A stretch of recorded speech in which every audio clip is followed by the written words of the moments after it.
Let's hear it for Dr. Anime.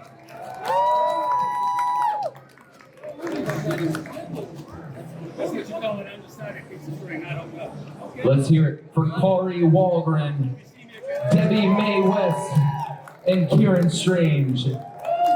And also Michele Knotz, everybody. Let's hear it nice and loud. Come on. Louder than that. Let's go. Let's hear it.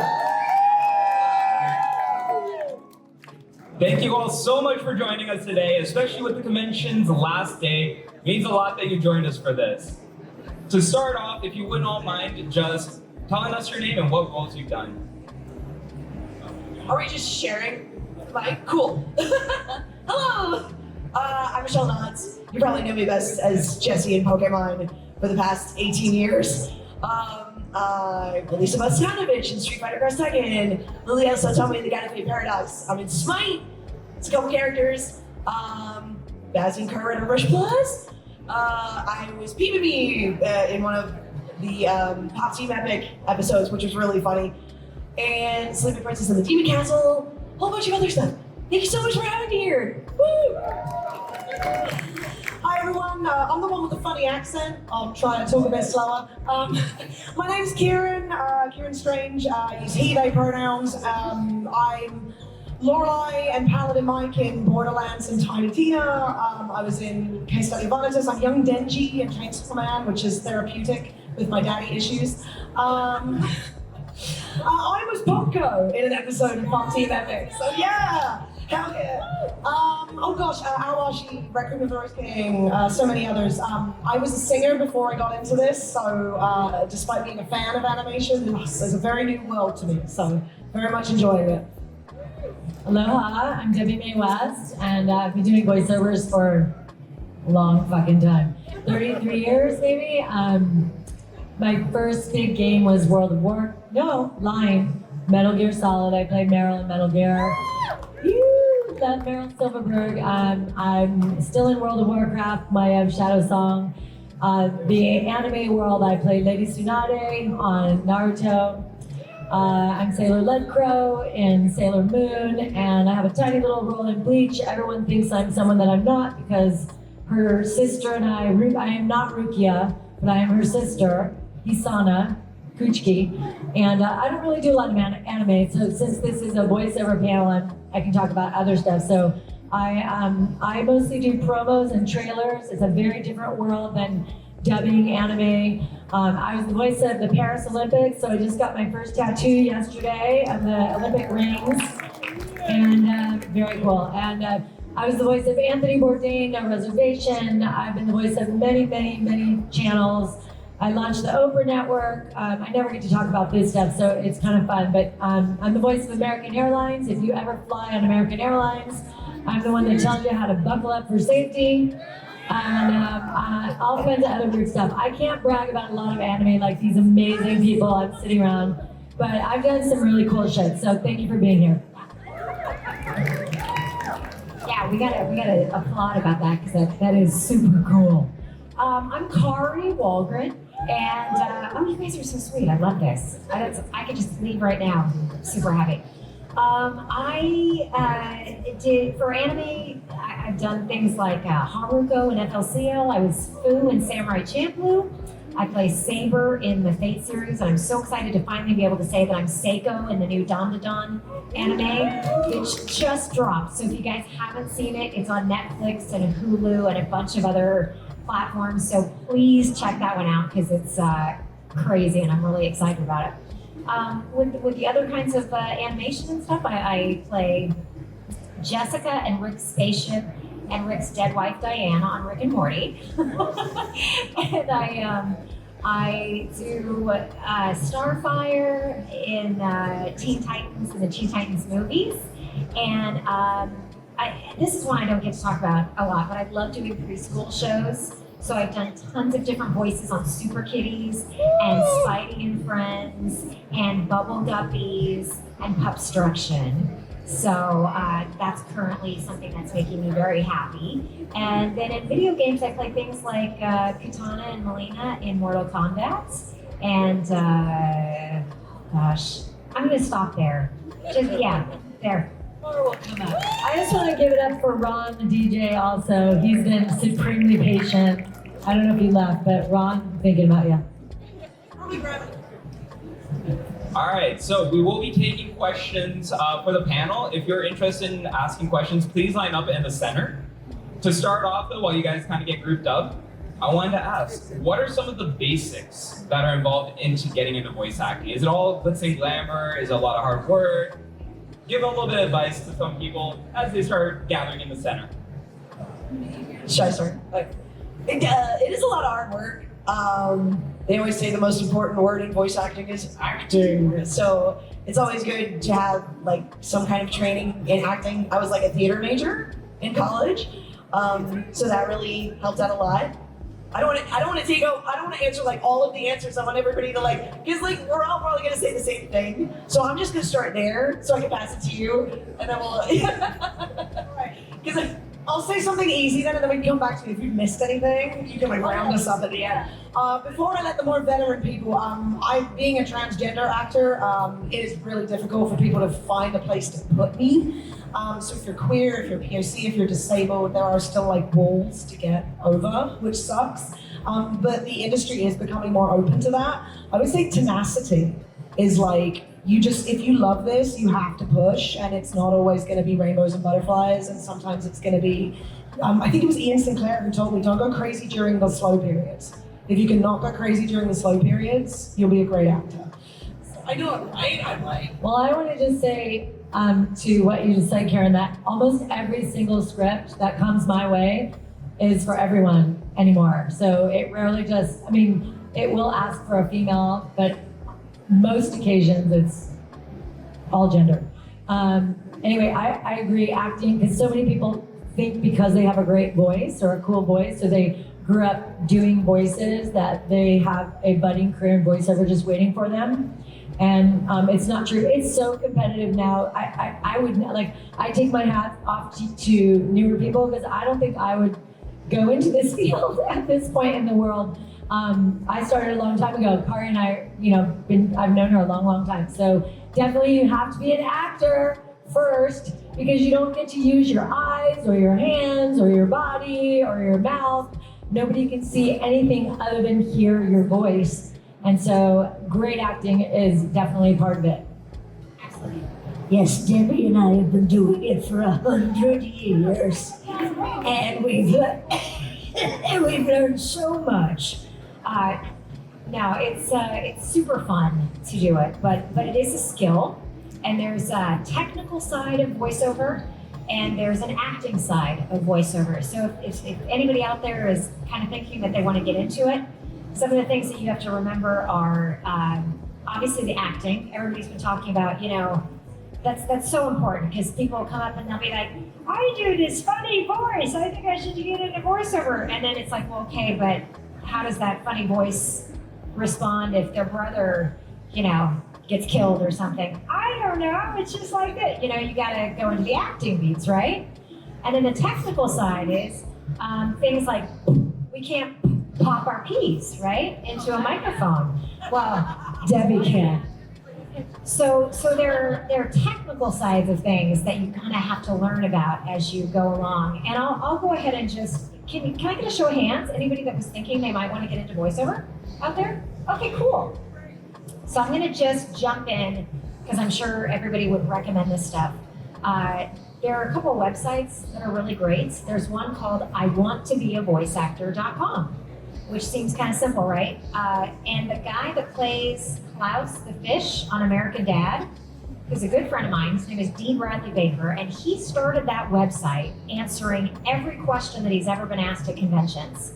So everything from acting to technical setup and stuff like that, that is my first go-to for anybody who wants to get involved. It's called iwanttobeavoiceactor.com.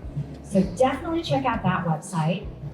Classes, there are classes now online that 10 years ago, 5 years ago, wouldn't have been open across the country, but because everything kind of went remote, you guys are in a wonderful position now to learn from the very best anywhere in the country or the world.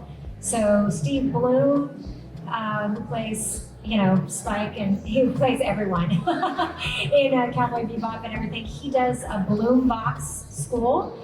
Something that Ciarán said, there is a really great class started by a friend of mine called Queer Vox, VOX. And if you identify somewhere on the rainbow, JP does a really amazing job of doing voice acting lessons and coaching for whatever challenges specifically that you're facing with that. So, acting and representation and things like that. I really support the work that he's doing, and so that's also a really great one if you're thinking of getting into it. So. I wanted to add to that as well, Queer Vox is awesome in the sense of it's very intersectional as well. So if you're a queer of color, JB is very we're all very aware that we all face different problems. I totally recommend it. Another one, Kira, who's at the back, Kira Buckland, go visit them, they're awesome. They started because they were in Alaska, so they were super remote. So they knew what it was like to 20 years ago be like, I want to do this, but I don't know how. And so they started something called the Voice Acting Club.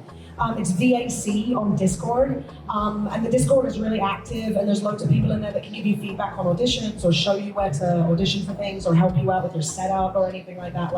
I keep saying it's never been easier to be a voice actor, but it's probably never been harder because there's so much competition out there. So networking as well, and I don't mean trying to network to make connections, being a good person.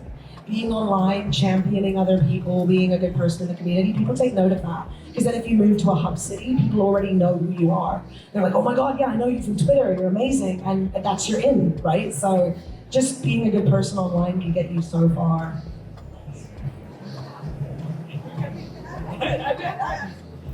If you have a question, you can go ahead and come down to here, just because we only have the one mic.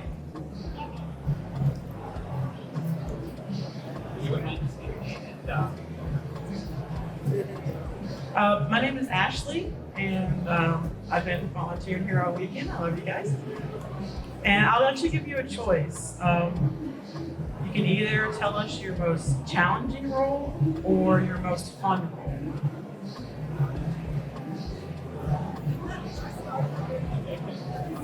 I can go challenging because a lot of the Pokemon are extremely challenging. You have to not only convey every kind of emotion with just saying one word, but some of them can also be really straining on your voice, yeah, and do this talks, things like that. And try doing that for 3 or 4 hours, you'll be dead by the end. That's what I love when I can voice just human characters because the Pokemon will destroy you sometimes. So you have to be really careful, with your throat. Tea, water, vocal rest. Speak from the diaphragm, that they tell you. But yeah, that's probably the most challenging for me.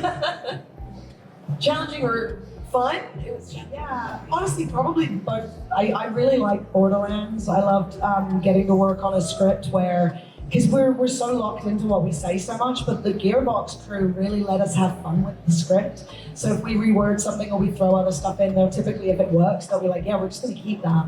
But it was also the most challenging because it was my first role and I was really thrown in at the deep end. And when I saw I was, some of the people I was gonna be acting alongside, like Chris Sabbats and people who have been in this industry for years, that was terrifying. So, yeah, definitely Borderlands was, yeah. I got my tattoo this weekend, so yes! Oh yeah, it's on my My turn. And we're gonna, wow. You might want to go around there so they can all see it. It's so bad with number one, because I'm number one.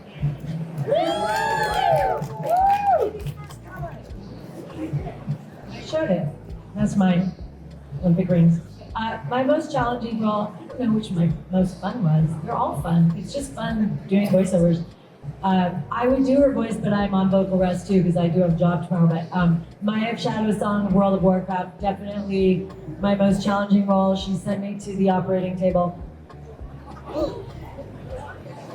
I was saying on the panel yesterday that Melina in Mortal Kombat is probably one of my most challenging because I can't sustain that voice for 4 hours. So the first time we booked a session for it, after about 2-ish hours, my voice started to sound tired. They're like, we're gonna cut it right now. And after that, they would only schedule me for 2 hours after that because it was so vocally stressful. But the other one, I would say that was the most challenging for me, but also ended up being one of the most fun, was Tigress in Kung Fu Panda Legend of Awesomeness. Because they wanted someone who sounded like Angelina Jolie, but was funny. So sometimes it's hard to sound like a celebrity, but then be better. So that was different, yeah. I want to say different. So yeah, better. But so it was tricky, and I was convinced I was going to get fired for the first few sessions because they kept trying to find that balance of making it sound like her from the movies, but also, more in line with the comedy of the show. But I met some of my very, very best friends recording that series. So for anyone out there who's a Kung Fu Panda fan, I want you to know that Mantis and Monkey and Tigress hang out constantly. So. There's the doctor. I didn't know the doctor went.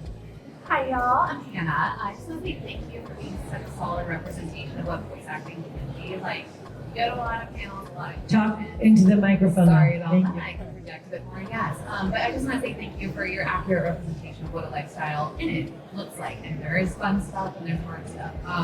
I've been working in commercial voice acting for probably about 7 years, and I've been reaching kind of that like soul. I think it's political season also, so it's kind of the kill the soul season. And I don't know if it's imposter syndrome or what it is, but making that jump. And because you say you do commercial as well, I want to keep doing commercial, but I'm with a very limited, exclusive studio.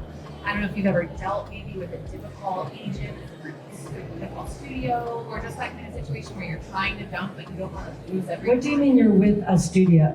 I work with a studio center based out of Virginia Beach. So Oh. they hire work for me. Studio Center in LA? No. Oh, okay. No, Virginia Beach area. Okay. Yeah, but just a limited contract essentially. So yeah, kind of how to navigate moving from one place to the other, also knowing the fear, what if it all disappears and I can't find another gig. Well, first of all, I've never heard of that, so I don't really know about not having an agent. So that might be a new thing that's going on in the business that I've never heard about, having a contract with one studio and not being able to work anywhere else. So I would get out of that if you want to keep doing voiceovers, and I would get an agent. So if you've worked and you have a great demo, there's so many great agents all over the place, and then you won't be hindered that way. So it sounds like you're a little frustrated. So, but also, just so you know, I've been doing this a long time, and we are all struggling. People that are doing anime that I meet at conventions seem to be really, really busy, but it's very different from commercials. I do political, I do narration, I do mostly promo, I do it all, but the people I've known that are like the biggest voiceover talents in the world and have been doing it like me for 30 and 40 years, they're all wondering what's going on. So it's kind of like a double-edged sword. Like, I think that the industry has become saturated with humans that want to do voiceover. So there's work. There's a lot of voiceover work, but there's really not enough for all the people that are doing it now. So I would suggest getting an agent. I don't know what you think. I would say also not knowing everything about your situation. But if you are under some sort of limiting contract, get out of that contract. Like, and we'd have to talk more about it, but if you're under a guideline that you have to do it through a certain amount of time or something, it can be hard, especially if it's paying the bills and stuff like that. But if you want to branch out, there does come a time when you have to take a leap of faith and jump ship, or you will only be in that bubble. And for me in particular, if it helps at all, like I started out in anime, but I knew that I also wanted to do original animation, like Disney and Nickelodeon and stuff like that. And I got to a point in my career where I had to stop doing a certain amount of this because I wanted to focus on this. Like you only have so many hours in a day, correct? Because it sounds like commercial is your bread and butter, something to keep in mind if you don't know it already is that as you start to reach out to agents, there are lots of regional agents. So it's not like you just have to look at LA or New York. You can look at Chicago, you can look at Portland, you can look at Kansas City, you can look at, and the thing is that if you don't sign exclusively with any of those agents, that's a very important thing when you're starting to look at paperwork. If you don't sign exclusively, I know many people that commercially have a lot of different agents, or they will do radio imaging, voiceover, which is a whole nother thing. So those are some things for you to think about for your journey. I'm in a weird position where I've been doing this 5 years and I don't have an agent. I've just kind of been fumbling my way through this industry. It's self-sabotage, it sucks. But I'm now looking for an agent for the first time, and I'm talking to a lot of my friends about finding an agent. Yeah, exclusivity is like bad, because there's just so many. I know one friend who has an LA, a New York, a Chicago, and a Dallas agent, and they all do different work. The good thing is everyone's coming into this being like, I do character voices, like Kari was doing. The commercial background is gonna sell you.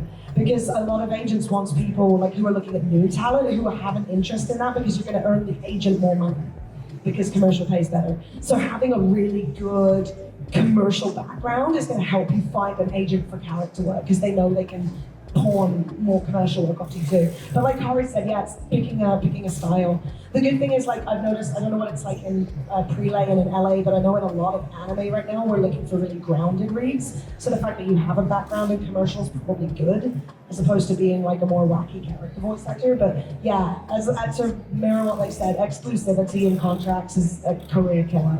Yeah. I can tell you a bad story because, well, first of all, I want to say what you're feeling is absolutely natural and your feelings are completely valid, okay? I had an agent in New York that stole my money, so I do have a bad story. You're not the only one. It happens to a lot of people. There are a lot of scammers out there, and you have to be very careful. And sometimes it's really tough, you know? That's why people like Steve Bloom is like a really good person to trust. He's super nice, and like he wouldn't screw you over at all. I've met him many times at conventions and stuff.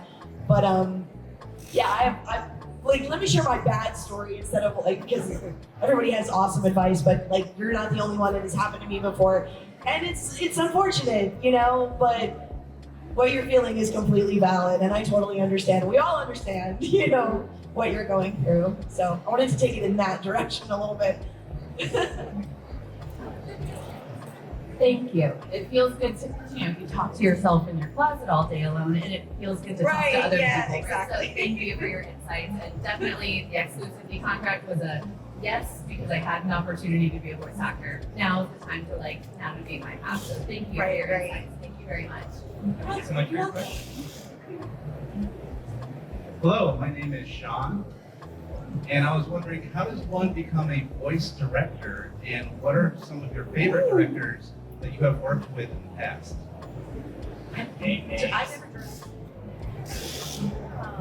I have no idea how to tell you how to become a director, but Chris Zimmerman is my all-time favorite director. Do you know how to become a director? She, in Metal Gear. That she directed all of Metal Gear, and I also was in some cartoons with her as well. But I don't know. Do you know how to become a director? You direct me right now. We can practice. Let me guide you, Debbie. I'm sorry. I'm like grabbing the microphone like I know. So the best.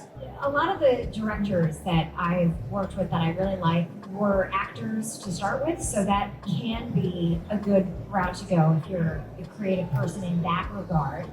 If you're not, I highly recommend, if there's a junior college, something around, especially if you're a non-actor, take an acting class. And the reason I say that, I've read so many articles about film directors that have done this, because you'll get an idea of how actors think and how they operate and how to talk with them. So if you're starting from zero, if you're starting from ground zero, take an acting class. It'll also give you sympathy for what the actors are going through, because if it makes you super uncomfortable to have to get up and do a scene, you're gonna know how your actors feel, right? If people are giving you feedback or giving you redirection and it's not helpful, you're gonna be able to make notes of, it's not really helpful when people say this, but this made sense to me. So all of that is gonna be great learning for you as a future voice director. When you get far enough along, mentoring, getting a mentor, and shadowing someone is very important. But you should only take that step, when you're ready. Because then if you start reaching out to people around your community or something like that that are voice directing, or if you can sit in at a radio station or even a studio where they have actors coming in, just being able to sit in the room and watch and shadow someone is very helpful. A lot of the people that I've seen that have become voice directors have been mentored by someone else. Andrea Romano, hands down, is the best voice director I've ever worked with. She did Batman the Animated Series and a bunch of other things, and she was the best. Is that helpful? Thank you. Nice boobs, girl. Definitely make her walk in. Wow, wow, wow, wow, wow, wow, wow, wow, wow. My name is Caitlin, and I have like a small super question. Can't hear you very well. I'm Caitlin, and I have like a super question. Do you ever watch the favorite cartoons you voiced? And also, if you did you ever forget that you had voiced someone in that? I'll get tagged in stuff I forgot I did. I try not to keep an eye on everything I do, especially the wallet, because it can really stuck up in your brain when you're trying to do other things. So sometimes people will tag me and I forgot I was in something. I answered this question yesterday in another panel. I try to watch some of it, and it's less out of enjoyment and more out of when I had studio ears at the time, because like when you've been in the booth for a while, you get those like studio ears, right? You can only hear what's going on. You take a break. In music, we would take a break, go out for dinner, come back and listen to the song again with like freshness. Listen to a bunch of other music and then come back. Once you've like left the booth and it's been like days, a week, a year, whatever, you can go back and listen to it and go, oh wow. In the booth, I really felt like I was like underselling that scream, but I think I need to pull back. That was intense. So you can kind of like listen to your work. It's study. I do study, which is fun. But yeah, I try to when I have time. If I have time, I try to watch it. What I really like watching is I do writing. I do like script adaptation stuff too. And I love, it's like, when you're doing script adaptation, you read along with it, like you watch the mouth movements with nothing there, and you act it yourself. So I like to hear how the actors read it after, and it wasn't the same as how I did it, but also, which is really interesting, sometimes the director or the producer will change the line. So I'm usually, like I'll look at my script and then I'll listen to their script, and see what they changed and what they kept. And sometimes I'm like, whoa, they kept that, no way. Because I try to get away with little things here and there, but sometimes they don't fly. Especially on Sailor Moon. I worked on the Sailor Moon cosmos that just came out. And I was like, oh cool, they kept Hottie in there when she was describing someone. But other things they'll take out. So that's what I love to watch, is like the writing aspect of it, so. And I imagine like simuldubbing, like I've had writers come to me and say, I watch the episodes because it gets me a feel for how the actors act. Yes. And then I can write the next episode like more, because I'm a slow talker, so they're like, oh, I can't fit as many words in. Hi, it's Ron the DJ.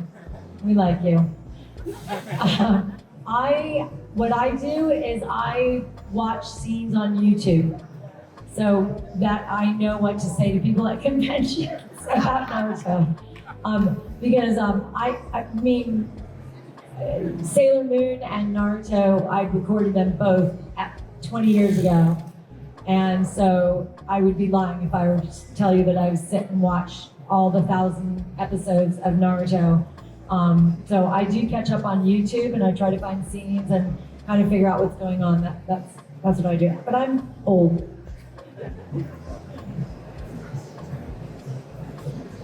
Yeah, sometimes, but I also kind of Jedi mind wipe myself after a lot of voiceover sessions and just, yeah. I try to watch maybe an episode or so of things that I've done, but then I don't watch everything, so.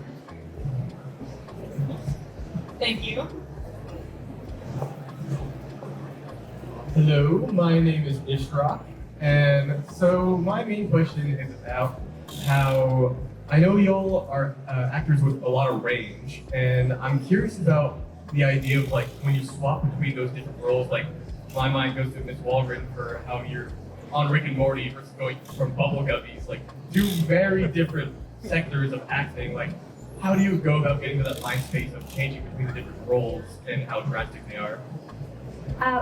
I live and die by voice references. So anytime I go into a session, the engineer will say a little bit of a voice reference once we find the character. So because you may do something, you may do multiple sessions in a day and then not come back to a job until 7 or 8 months later. And they'll be like, so do you remember what you did? No, I don't remember what I did yesterday. So the engineers will save a little bit of, well, this was Ms. Happy Pants. Oh, she sounds like this. And you're like, okay, great, that's what she sounds like.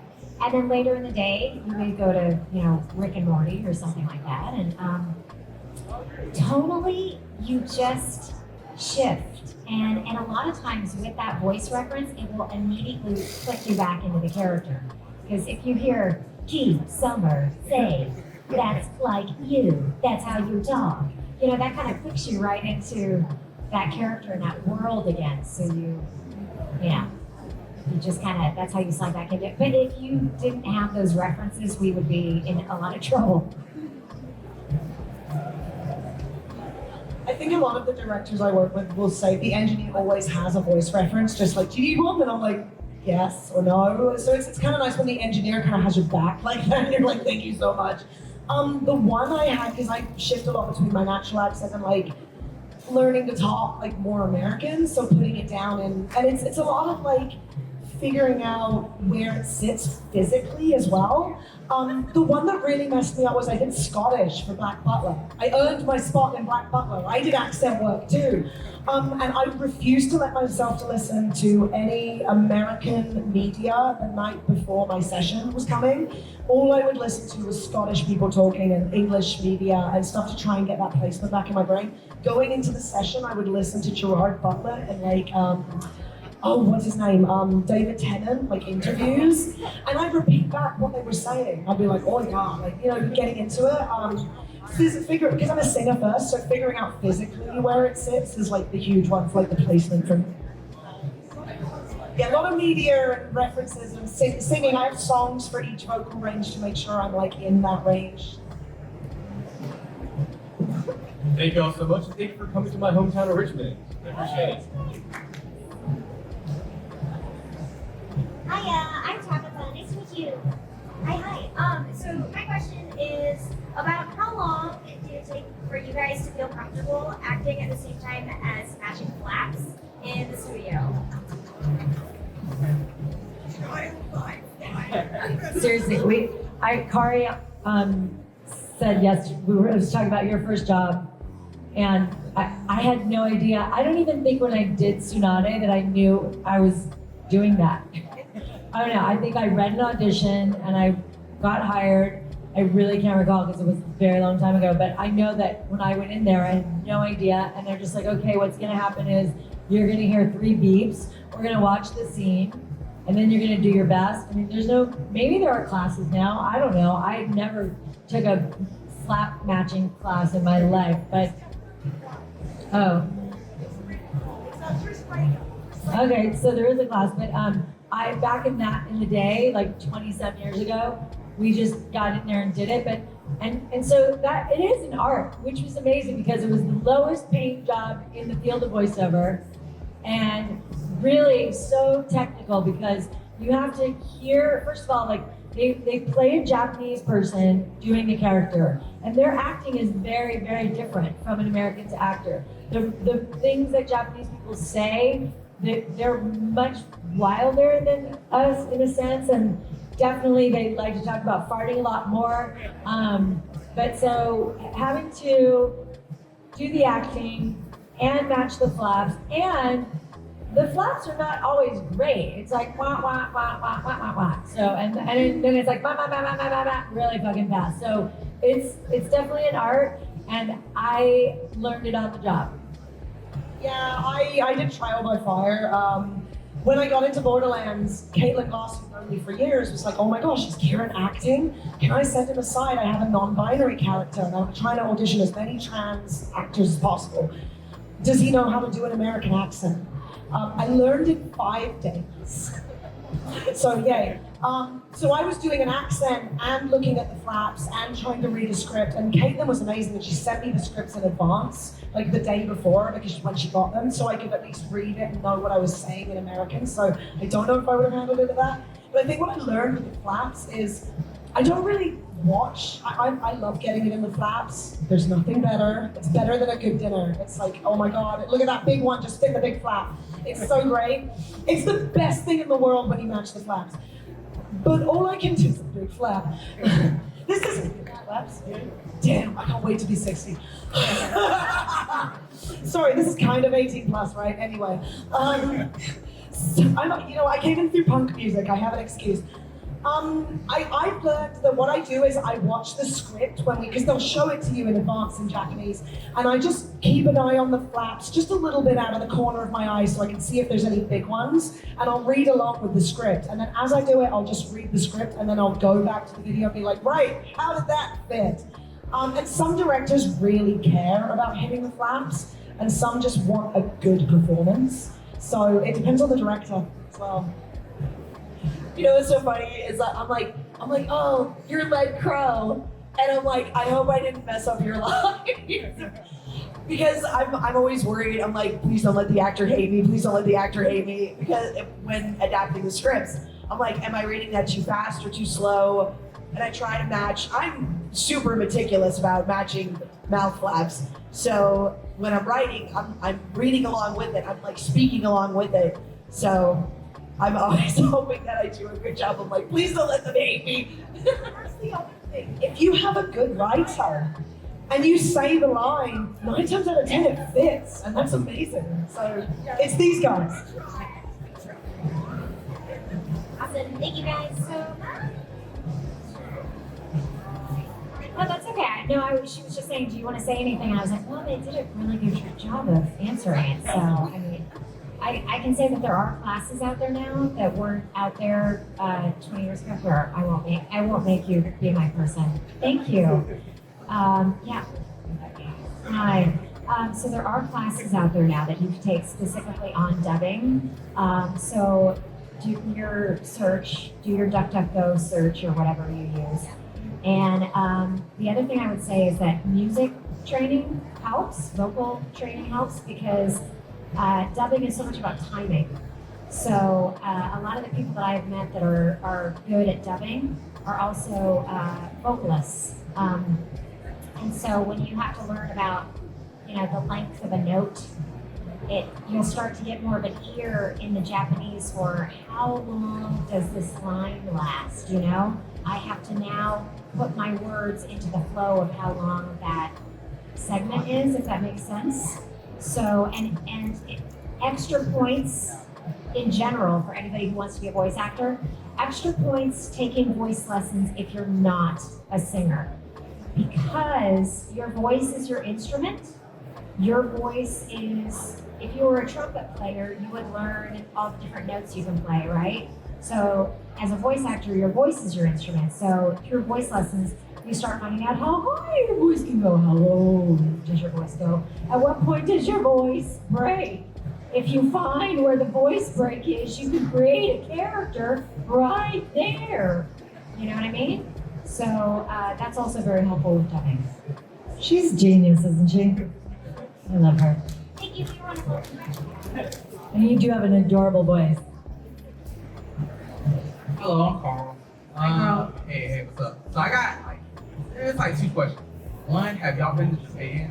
And if y'all have, what did y'all do there? What type of event? What was the best thing for y'all? And two, have y'all cosplayed as y'all characters? And have y'all went She asked if we cosplayed? Yeah, Okay. as y'all characters, and have y'all went to like a cosplay event with all the other actors? That's I went to Japan when I was in my 20s because I became a Buddhist and I chanted at the base of Mount Fuji with 9,000 people. I had no idea what anime was, but that was my trip, so I'm just answering your question. I was amazing. And I did cosplay once as Lady Tsunade last Halloween because my godson, his parents are huge fans and they dressed him like Naruto and they begged me to dress like her. Otherwise, I would never dress up like any of my characters. That is adorable. I think all of us were thinking that, right? Can we just all go, aww? I went to Japan in 2016. It was freaking amazing. There's too much to go into as far as what you should see and do, but the 10,000 red torii gates, don't miss that. If you go, that's just wonderful. It's amazing. I've never cosplayed as a character. Yeah. I would maybe one day, but I'm still thinking about it. I went to Japan in 2013, I think it was. I went on tour. We went over there and played some shows. And the coolest thing about performing in Japan is everyone goes out between the bands and has a cigarette. And then they all come back in and watch every single band and clap. And you don't get that in America or England or Canada. Like, they are so respectful about music over there. And I played with some crazy bands. Like, it was such an eye-opening experience. And I would recommend, if you're able to, staying in, I want to do some more of I want to go to Fuji so badly. I didn't get to do a lot of touristy stuff because we were working, which sucked. So I've got to go back. But I Airbnb'd. And it was the coolest thing because we were staying in Itabashi, which is a very, very, very heavily Japanese traditional ward. And we were meeting people who literally had never seen a white person walking around because they've always lived in this small ward. And we just got to see Japanese life. Like, we just got to see real life, like not in the tourist section, just what Japan is like. I totally recommend that. It was so cool. Like, just seeing real Japan. Oh my God, I used to a lot. I have major sensory issues, so I did it mostly because I thought it would be cool, and then I put the costume on. I'm like, oh my God, this sucks. My big thing I do now at cons, if I have time, is sometimes I like to throw on like a onesie of like a Pokemon and just be comfortable on a Sunday. This is the best cosplay ever. You're dressed as a badass. That's what you're cosplaying. But no, I've had a lot of people asking, like, will you ever, maybe one day I think it'd be fun, yeah. I'm the only one I've never been to Japan. I'm sorry. I would love to go, but I've never been there. It would be cool, but I've never been to Japan, unfortunately, sorry. I've never cosplayed as one of my characters, but I used to cosplay in college when I was thin. So I cosplayed as Feimata from Cowboy Bebop when I was thin, and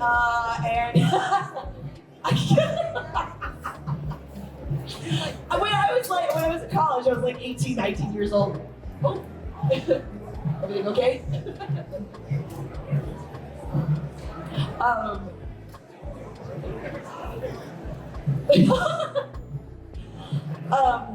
Feimata, I cosplayed as Motoko Kusanagi from Ghost in the Shell, and Ellie from Rave Master, and I can't remember the girl's name, but she was the red one from Alien 9. So I did those four a long time ago in college. Well, thank you so much for your question and everyone's questions. That is the end of this panel. Please give a round of applause for our wonderful panel up here. Give a round of applause to the Doctor! He's the 14th Doctor, you just don't know it yet.